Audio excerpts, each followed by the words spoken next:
3 p.m. news. I am your presenter, Nareska Bostwick.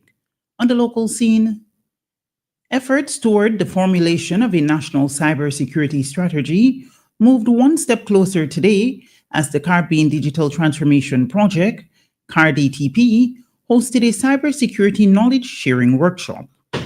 The workshop took place at the French's House, and participants were drawn from various government departments, training facilities, the private sector, experts from the region, and others. The opening ceremony heard remarks by the project implementation unit from St. Vincent and the Grenadines and representatives from the OECS, CARICOM Impacts, and NRD Cybersecurity.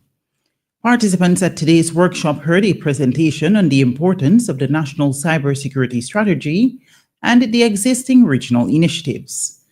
The main objective of the project is to develop cybersecurity policy guidelines and a framework for the region, and the beneficiary countries Grenada, Dominica, St. Lucia, and St. Vincent and the Grenadines. The fishery services within the Ministry of Agriculture, Forestry, Fisheries, Rural Transformation, Industry, and Labor wishes to remind the general public that the closed season for Caribbean spiny lobster commenced on May 1st this year. Please be advised that the first 30 days of May are permitted for hotels and restaurants to serve lobster legally purchased prior to the start of the closed season. During the closed season, the possession of Caribbean spiny lobster is strictly prohibited. Any person found in contravention of these regulations is guilty of an offense and is liable to a fine of up to 5,000 Eastern Caribbean dollars. The Fishery Services thanks the public for its cooperation in supporting the sustainable management of this important fishery resource. On May 24th, police arrested and charged Asbert Rodney, a 24-year-old construction worker of Otley Hall, with the offense of wounding. According to investigations, the accused unlawfully and maliciously wounded a 23-year-old resident of Rillan Hill by boxing her on her left eye and biting her about her body. The offense was committed in Otley Hall. Rodney appeared before the Kingston Magistrate Court on May 26th and pleaded guilty to the charge. He was granted bail in the sum of EC $2,750 with one surety, and the matter was adjourned to today, May 28th, for sentencing. On to regional news. Countries of the Eastern Caribbean highlighted the work of the Inter-American Institute for Cooperation on Agriculture, ICA, to improve the welfare of rural communities and presented an award of recognition to the organization's Director General, Manuel Otero, signed by all the region's ministers of agriculture and by rural women and youth.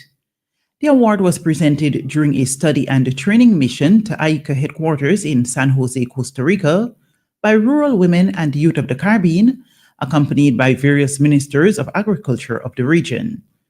The mission was organized by the Organization of Eastern Caribbean States, OECS, to enable the rural population to air their concerns, as well as to promote the sharing of experiences and accelerate collaboration in areas such as agricultural digitalization, entrepreneurship, and food security.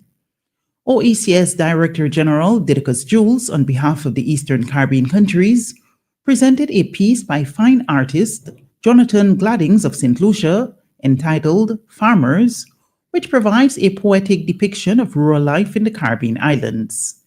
The ministers of agriculture participating in the visit to ICA headquarters are Roland Royer from Dominica, Samuel Duggins from St. Kitts and Nevis, Alfred Prosper from St. Lucia, Lennox Andrews from Grenada, and Saboto Caesar from St. Vincent and the Grenadines. The remains of 11-year-old Adriana Young were flown from Guyana to New York on Monday for a second autopsy to be done. The young child was found dead in a pool at the Doubleday Hotel on April 24th, one day after she was reported missing. Family members have stated that the pool was searched repeatedly, so the discovery of her body the day later in the same pool has led to some suspicion. 3 weeks ago, a post-mortem examination conducted by 3 foreign pathologists in Guyana concluded that the child died by drowning. The results of the toxicology test are still to be made known, and the police said the investigations into the child's death are ongoing.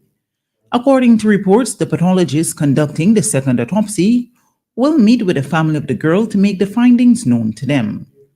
The child's parents and a number of other relatives have flown to the U.S. as they continue their quest for justice. According to News Source Guyana, the second post-mortem examination is expected to take place today.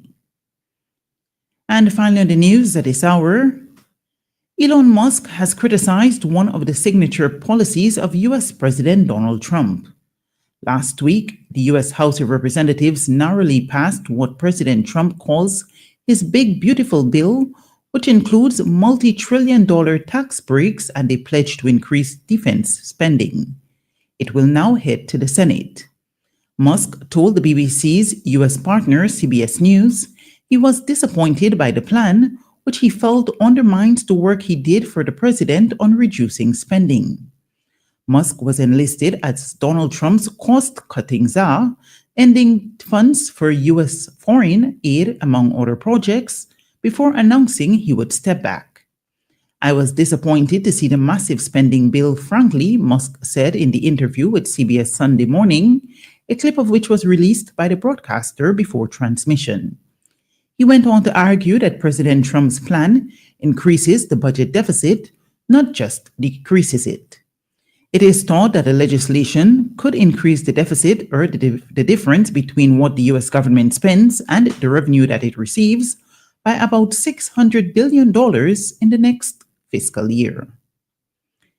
This has been WeFM's 3 p.m. News. I have been your presenter, Narissa Bostwick, and thank you for listening. Do join us at 5:30 p.m. when we will bring you our next newscast.